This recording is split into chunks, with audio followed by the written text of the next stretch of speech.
Teile ja rahu Jumalalt, meie Isalt ja meie Issandalt Jeesuselt Kristuselt. Jutluse tekstiks loen esimesest Peetruse kirjast, esimesest peatükist ja loen salmid 7-12. Apostel ütleb, et teie usk läbikatsutuna leitaks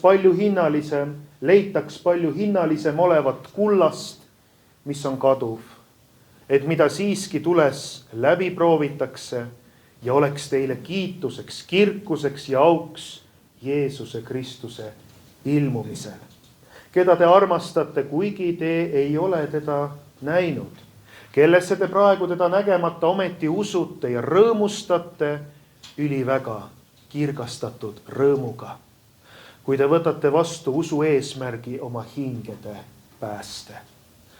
Seda päästet on hoolega otsinud ja selle üle juurelnud prohvetid, kes on ennustanud seda armu, mis teile on tulnud.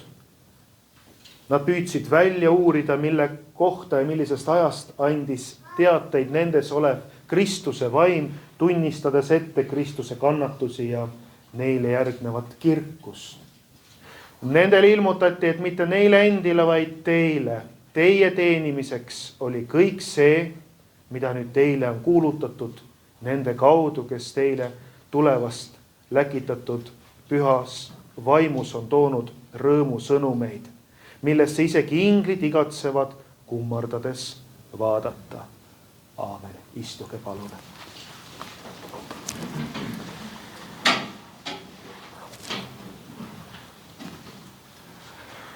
Me teame seda tunnet, kui elu läheb tuliseks.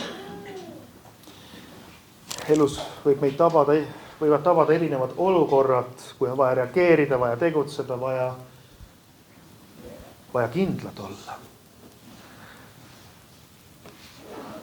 Ükskõik, mis elus võib olla. See on see, et ka tänasel päeval, kuna meil on selline kontrastne päev, et ühest küljest on leeripüha, ühest küljest on see lootus, mis on alati meie kristliku elu taustaks, pääste Jeesuses, tema tõotustesse uskumine ja teisalt siis toimetulemine selle maailma erinevates situatsioonides. Ükskõik, mis see ka oleks, kui arst helistab ootamatu vastusega kellelegi. Kui töö juures tehakse ümberkorraldusi, mis toovad palju pinget, võib-olla kusagil on kodus pinged kasvanud. Igal juhul need võivad olla need olukorrad, igaühe elus individuaalselt. Need olukorrad, mis panevad meid kõikuma. Need olukorrad, mida võime nimetada ka kriisiks. Ja siis kerkib ka küsimus, et kui me nüüd kristlastena edasi läheb, siis vahel inimene küsib, eriti kui on väga raske olukord. Kas kogu see usuelu on üldse midagi väärt või on see ainult üks ilus jutt, mis tegelikult lihtsalt nii-öelda päris tules, justkui ära põleb. Sarnasest olukorrast räägib Peetrus oma kirjas, sest Peetruse kiri on kirjutatud tegelikult kannatavale kogudusele, võitlevale kogudusele. Ja ta ei räägi siin mugavast kristlusest. Ristiusk ei ole see, et läheme ja pikutame ja nüüd on nii rõõm ja lill, vaid meie usku katsutakse läbi. Ja me peame selleks valmis olema. Me ei pea kohkuma. Jeesus on toonud meile kindla julguse. Ja mida Jumal laseb läbi proovida, et kui ta meie usku läbi proovib, siis seda ta ka hoiab ja ta näitab, kui kallis on pääste, mille Jeesus meile on toonud. Apostel Peetrus ütleb, sellest päästest te rõõmustate üliväga, ehkki praegu peate mõnda aega kurvastama mitmesugustes kiusatustes. Nüüd ta jätkab, et teie, meie kõikide ja teie usk läbi katsutuna leidaks palju hinnalisem olevat kullast, mis on kaduv, ent mida siiski tules läbi proovitakse ja oleks teile kiituseks, kirkuseks ja auks Jeesuse Kristuse ilmumisel, keda te armastate. Nüüd ta jätkab, kuigi te ei ole teda näinud, kellest te praegu nägemata ometi usute ja rõõmustate üliväga kirgastatud rõõmuga.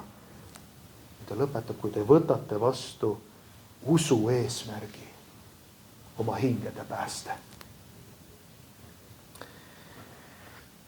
Ükskõik, mis see siis on, töökoha kaotus, läbipõlemine teenimises, pinged kodus, mis iganes see sinu elus ei ole. See ei ole märk sellest, et Jumal on lahkunud, vaid nagu tänane kirjakoht ütleb, need on nagu head ahjud, milles usk eraldatakse kõigest üleliigsest. No nii nagu kuld puhastatakse räbust. Ja apostel Peetrus jätkab, seda päästet on hoolega otsinud. Selle üle juurelnud prohvetid, kes on ennustanud seda armu, mis teile on tulnud. Nad püüdsid välja uurida, mille kohta, millisest ajast andis teated nendes olev Kristuse vaim, tunnistades ette Kristuse kannatusi ja neile järgnevat kirkust. Neile ilmutati, et mitte neile endile, vaid teile, neile kõigile. Meie teenimiseks oli kõik see, mida nüüd meile on kuulutatud nende kaudu, kes taevast läkitatud pühas vaimus on toonud rõõmusõnumeid. Need on sõnumid, millesse isegi inglid igatsevad kummardades vaadata. Me võime nüüd lausa ette kujutada seda olukorda ja miks mitte advendiaja alguses, kui mõtleme juba mõne nädala pärast algavale jõuluajale, mõtleme ka inglitele, mõtleme sellele valgusele, kirkusele. Võime ette kujutada, kuidas inglid justkui kummarduvad taeva piirile ja vaatavad, mis sünnib siin maa peal, aga mis sünnib ka sinu argipäevas, mis sünnib sinu isiklikus elus, sinu olukordades, töölaua taga, köögis, haiglavoodis, kus iganes see olukord inimesel on. Et see Jumala päästeplaan puudutab ka sind ja mind. See puudutab meid kõiki. Apostel Paulus ütleb nõnda Rooma kirjas, ent Jumal teeb nähtavaks oma armastuse meie vastu sellega, et Kristus suri meie eest, kui me olime alles patused. Ja apostel Peetrust ka tunnistab veel, sest ka Kristus kannatas pattude pärast ühe ainsa korra õige ülekohtuste eest, et ta teid juhiks Jumala juurde, olles küll ihu poolest surmatud, ent elustatud vaimu läbi. Nii et ilma Kristuseta meil ei ole seda igavest lootust. Me võime siin maa peal toimetada, tegutseda, aga me oleme pattudes kadunud. Oleme siis teel hukatuse poole, aga Jeesus on läinud ristisurma. Ta on teinud seda ka meie pärast ja Jeesus on läinud nii, et tuua meid Jumala juurde ja päästa selle hukatuse käest. Need tuntud sõnad helisegu ka tänasel päeval, et me tõesti mitte ainult ei teaks neid sõnu, vaid, ja see on nüüd väga luterlik ka, et me usuksime, mida Jumal on tõotanud. Jumal on andnud teada, et me toetuksime sellele oma elus. Nagu Jeesus ütleb, sest nõnda on Jumal maailma armastanud, et ta oma ainusündinud poja on andnud, et ükski, kes temast usub, ei hukkuks, vaid et tal oleks igavene elu. Armsad leerilapsed, see on sõnum tänaseks päevaks teile, rõõmusõnum, evangeelium, see on päästesõnum, aga seda sõnumit me kuuleme kõik, tuleme teenistusele, tuleme ristirahvana kokku. Me oleme päästevaldkonnas. Me oleme kirkuses. Rõõmusõnum on kuulutatud ka meile, evangeeliumi sõnum. Ja nüüd, kui sa usud seda päriselt, kogu südamest, siis järgmine küsimus on, et kui sa elad oma elu, kõiki oma toimetamisi teed, kõik, mis vajab ikka elus tegemist, mille külge sina oma lootuse lõpuks tegelikult seod? Nii-öelda kui tuli tõuseb, kas on 2 varianti, kas murdub inimese usk, kui ta ei toetu issandale, või usk puhastub ja usk saab läbi katsutud. Meid kutsutakse üles jätma maha patt, mille küljes me siiani oleme olnud, võib-olla õigustanud ennast siiani. Siin on palju erinevaid asju, olgu see peenuskmatuse hoiak, armukadedus, salajane võitlus või harjumus elada nii, nagu Jumal oleks kaugel.